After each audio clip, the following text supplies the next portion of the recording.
Donc je vais vous expliquer un peu comment ça fonctionne pour installer la grip, pour être sûr que vous ne vous trompiez pas et que vous manquiez votre coup.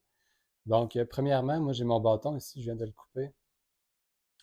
Ce qu'il faut savoir, c'est que ça, c'est un rebord qui est quand même pas tranchant, là, mais qui est à angle droit, ce qui est à proscrire quand vous mettrez la grippe, parce que ça va la briser, ça c'est sûr.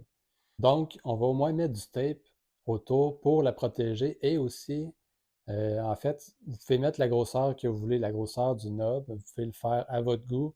Par contre, il ne faut pas que ça soit plus gros que la grosseur du tube. Donc, vous allez avoir, en ce moment, on a la 45 mm. Donc, le knob, il est maximum 45 mm, puis même là, il faut laisser de la place pour le fil à sortir. Donc, c'est moins de 45 mm, la grosseur. Donc, on va commencer par mettre un petit peu de tape.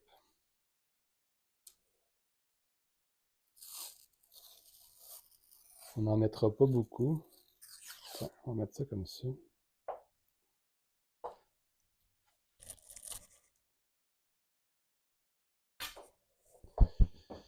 Donc, j'ai mis mon tape, j'ai protégé les rebords, comme ça. Donc,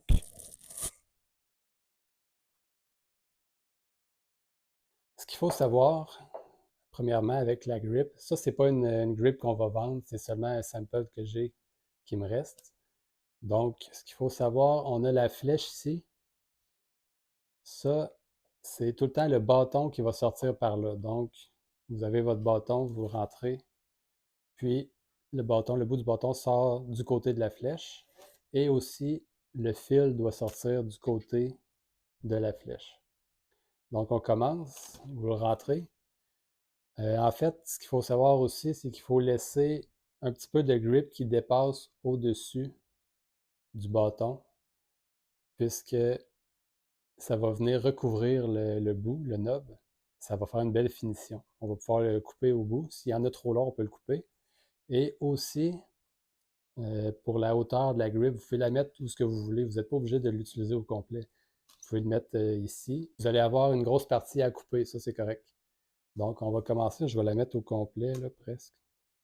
Donc, on y va. Fait que tout ce que vous avez à faire, c'est tirer.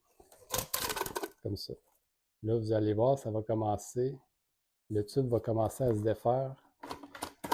Comme ça. Puis à partir de là, ben, vous pouvez le prendre par là. Vous continuez de tirer.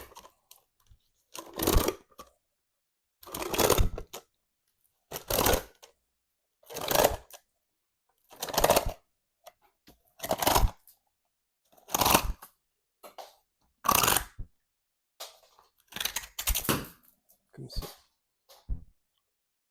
À partir d'ici, là, ça dépasse, c'est normal. Donc, vous prenez vos ciseaux.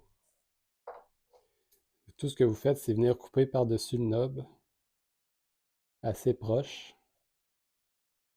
comme ça. Donc, c'est ça que ça fait.